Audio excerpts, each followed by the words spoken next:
وليدتنا في خطر. يجب أن نضع حارسا على بناتنا. بناتنا مكرفسين، بناتنا مكرفسين، بناتنا تلقاهم في تركيا، تلقاهم في الإمارات، تلقاهم ويمارسوا عليهن. خرجوا ليه كيفاش خرجوا ليه الاوديوات هذاك الشكل اخر، وخصو يكون في السجن وراه في السجن من الاخر، باش ما تقولوش راه كندافع على رضا ولد الشينويه. ماشي بعجاله القضيه ديال رضا ولد الشينويه انا تحدثت عليها، ولم اكن يعني منين تحدثت دابا تسمعوا الحصري، منين تحدثت على رضا ولد الشينويه كنت تفاجئ بانه الغدلي عيط ليا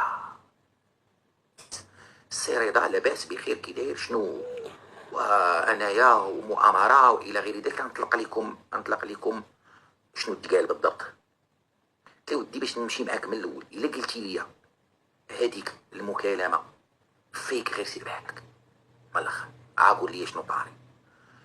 فتبين من خلال المكالمه بانه والله العلي العظيم اخوت المغاربه راه ولد الشينويه العصابه. وقال واحد في وسط الحلقه فلا قال لي ودي راه كانوا اقترحوا عليه، قالوا لي يا ودي شو هو دايره باش نتفاهموا كيفاش خرجوا ليه الاوديوات هذاك الشكل اخر، وخصو يكون في السجن وراه في السجن من الاخر، باش ما تقولوش راه كندافع على رضا ولد الشينويه.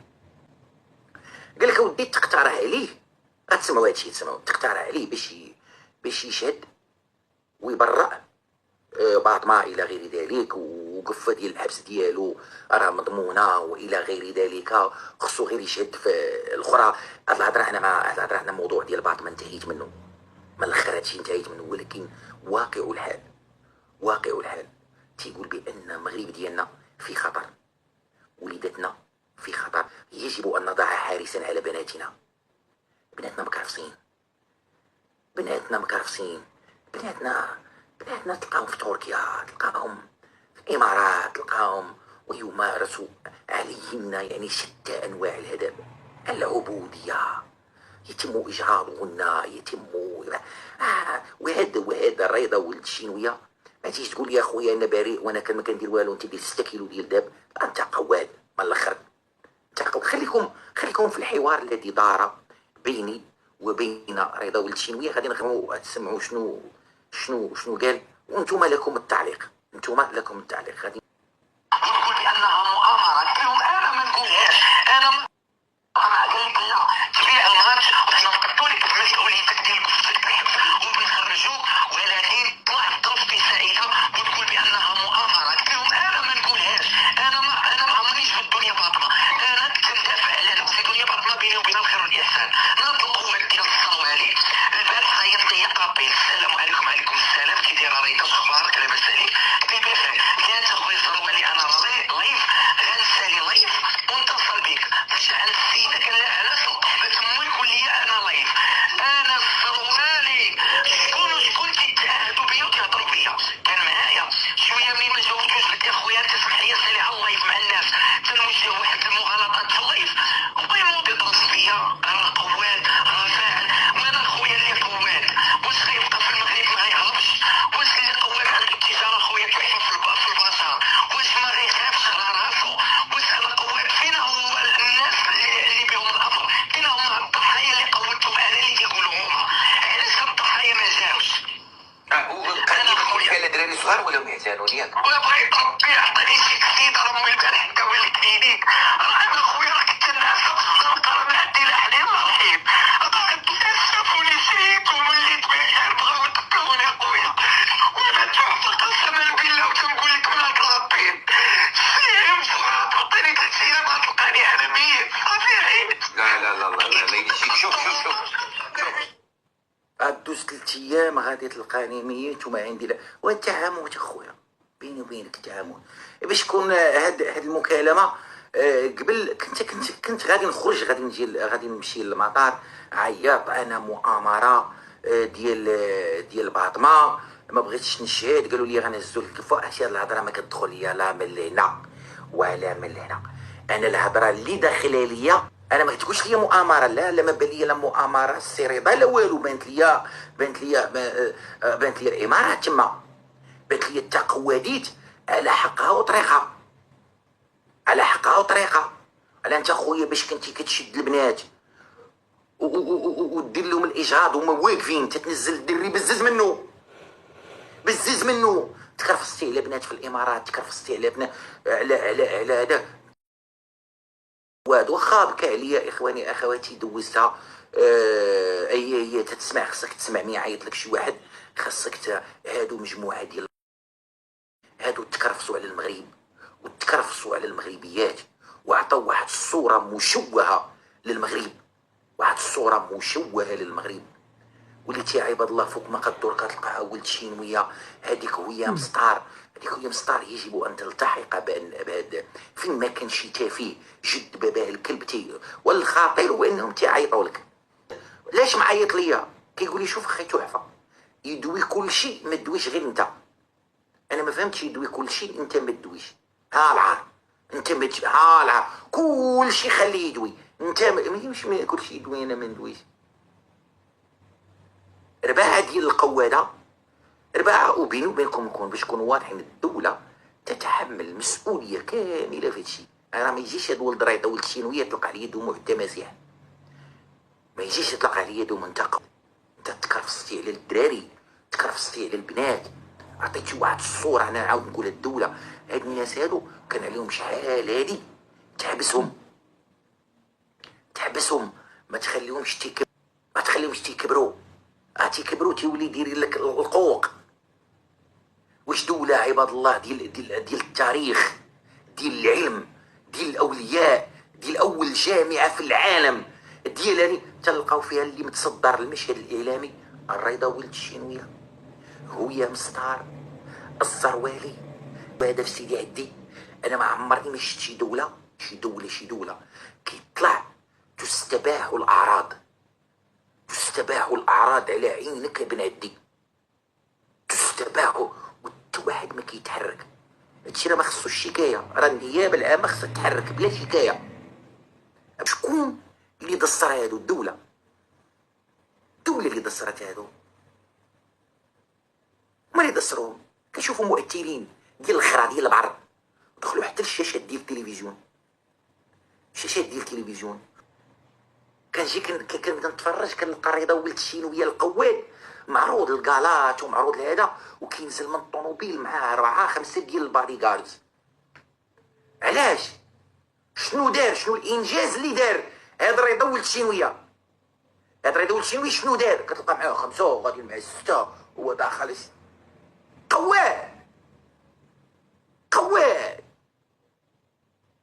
قواد من الطراز الرفيع. هذا خصو الاتجار بالبشر. وكل من على شاكلة رضا ولد الشينويه يجب ان يسجن. وحنا راه معطلين، هادو راكم تسجنوا شحال هادي. رضا ولد الشينويه راه الاولى، راه نقولها لكم باش تكونوا واضحين، راه الاولى تصفيه الحسابات ما كانش غادي يكون تصفيه حسابات من طرف صوفيا طالوني، من طرف راه ربي كيدير صحتك بخير. لا بس ربي يخليك. قول لي يا خويا. عيطت لك اخويا البارح من الابي العاديه، بغيت نقول لك قبل ما يوصل لك الموضوع، بغيت نشرح لك الموضوع. بغا يزرب عليا الحقيقه كامله، حيت انا عندي ثقه في الله وفيك، باش بالحق ما بغيت منك والو، بالحق.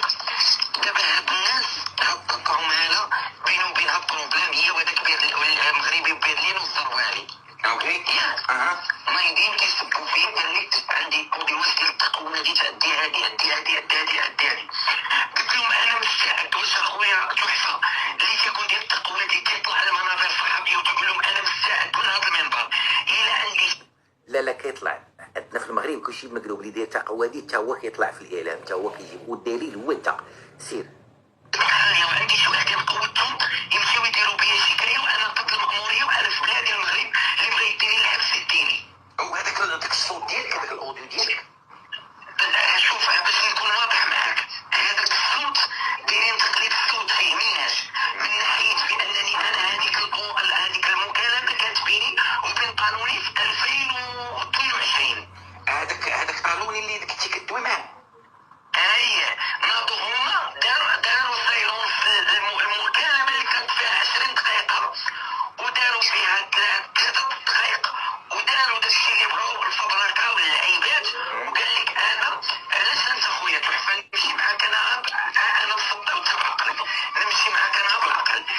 لا تا هو اللي بعقلك ماشي انا، تا اللي انا اللي مصوطي، وانت اللي بعقلك، انت اللي دير 6 كيلو ديال الذهب، وانت اللي طالع للاعلام، وانت اللي بسيطه، تا هو اللي انا هو اللي مصوطي، انا هو الخلا. زيد زيد. دابا هادو الناس هادو تيتهموني بالشعوذه وتهموني بهذا الشيء. قلت لهم انا راه تندير الليله، انا ما كنكذبش. هادشي كديرو انت، هادشي كيبان حتى في الليل. انت كدير الليله وانا عارفك كدير الليله، كنتي كتبين انت الليلات اللي كنتي كدير الباطمه وداك الشيء. زيد. سعيده وتقول بانها مؤامره. قلت لهم انا ما نقولهاش، انا ما عمرنيش في الدنيا باطمه، انا كندافع على نفسي. الدنيا باطمه بيني وبين الخير والاحسان. ودابا الرضا خصو يقنعني غير انا، ما تقنعنيش انا، قنع اخويا النيابه العامه. النيابه العامه خطير في الامر الرضا ولد شينويه. ماشي غير الدراري الصغار، ولا راه تعدات تقواديت الفنانه ممثلات. واتصلت بيا واحد الفنانه ممثله مغربيه. هو دابا علاش تبازا على داك الفيلم ديال الزين اللي فيك. ما عارفش بان هذاك الفيلم ديال الزين اللي فيك راه هذاك نبيل عيوش راه قاول بديك الممثله وقال لها راه ما غادي نديرش اللقطات، صدق دايرهم، صدق حطها بحال تكرفس على ديك البنت. هو ما عارفش بان ديك البنت راه كتقري في فرنسا، راه عارف، ما عارفش بانها خدامه على راسها وعلى مهمتها. هو تيق هذاك الشيء اللي في الفيلم وبغى يقود هذيك الممثله، تيقول لها خليو نشوفوا ممثله الا كانت معنا، لان هذاك الشيء اللي عاودوتو ليا نتمنى انها تعاودوا دابا هي اللي هي تتجاوبني. غنقول لكم شنو هي وشكون هي دابا، وقيلا عرفتوا شكون هي نتوما. نقول لكم الحصري المعلومات من عند اصحابها. هو تيقول لك جبد لي الضحايا، انا نجبد لك ضحيه ديال التقواديت ديالك، انا نجبدها لك دابا هي وغادي تسمعوا. لبنى بدار كيف حالك؟ صافي الحمد لله خويا. درت المكالمه ديال رضا ولد الشينويه، وانا هنايا بغيت نشهد على واحد الشهاده لله ونوضح شويه ديال الامور. اول حاجه المكالمه اللي تسربت لي ما كانش مع صوفيا طالوني، وصوفيا طالوني قالت بيع وتشري في العقارات. صوفيا طالوني دارت اذا كذب عليا حتى انا، كذب عليا قال لي صوفيا عليك، لاننا حنايا جبدنا مع من كان كيهضر غير بالوشام اللي كان في الرجل ديالو. المهم رضا ولد الشينويه هو كيمتهن الدعاره من زمان، وتربى في واحد العائله اللي تبناتو ورباتو اللي هما كيديروا السحور وكيديروا الليلات وكيشتغلوا في الدعاره من زمان. والام ديالو اللي تبناتو معروفه في كازا بانها كانت كدير الدعاره من التسعينات وكدير القواده. انه كاينين بزاف ديال البنيتات صغار والوليدات صغار يقدر يكون عندهم ميول او ما يكونش عندهم. المهم هو انه الطمع هو اللي كيخليهم يوصلوا لواحد المستوى خايب جدا. الطمع من كيجي كيسحبهم واش الناس كلهم اللي كيديروا اليوتيوب ممكن في عام تولي مليونير. هاد الهضره راه ما كايناش، اللي من موراها غسيل الاموال، تقواديت، البيع والشراء في شي حوايج ما نقدرش نقولوا مع اليوتيوب. المهم انه البنات في الامارات اللي كيطريطوا كيمشيو للامارات كيتكل عليهم باسبورات ديالهم، كيخدموا بزاف منهم في الدعاره. اللي بغات واللي ما بغاتش كيتقتل قبل ما يمشيو باش هو يضمن الحق ديالو. عاودي لي اللي ما بغاتش شنو، عاودي لي الكلمه خطيره. كتقتل البنات، كيموتوا البنات ما كيرجعوش. والاغلبيه قبل ما تمشي من هنا من المغرب كيقول لها كيخصني واحد الشيك ديال 10 المليون ضمانه، وهذا ماشي انا اللي كنطلبها والشركه اللي كتطلب. كتقول البنت ماشي مشكل، انا غنمشي دغيا غنلمها نعطي لها 10 المليون كاع، الا دار ليا شي مشكل.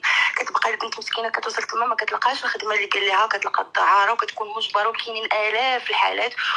هو رضا ولد الشينويه طمع لواحد الدرجه ما بقاش قدوه البنات اللي كيتلاقى معاهم في الملاهي الليليه وفي البيران، ولا بغى يتوسع اكثر وبغى يوصل للفنانات وبغى يوصل بزاف ديال الناس. درت السوشيال ميديا طريق باش يقدر يوصل للبنات اللي كيعرف كيفاش كيتم هذا الشيء. هو اي واحد من الناس اللي عندهم فلوس ومن دوك العرب كيشوف شي فنانه كتعجبو كيقول لها انا بغيت هذيك، هو كيبقى يتملق ليها ويتصاحب معاها ويطمعها. السلام عليكم اعزائي الكرام متابعين ديالي، كنتمنى تكونوا بخير وعلى خير. كنشكركم بزاف على المتابعه ديالكم، على ثقتكم فيا، وما تنساوناش بواحد البصيمه وديروا الجرس باش يوصلكم الجديد دائما مع سي محمد تحفه. والسلام عليكم.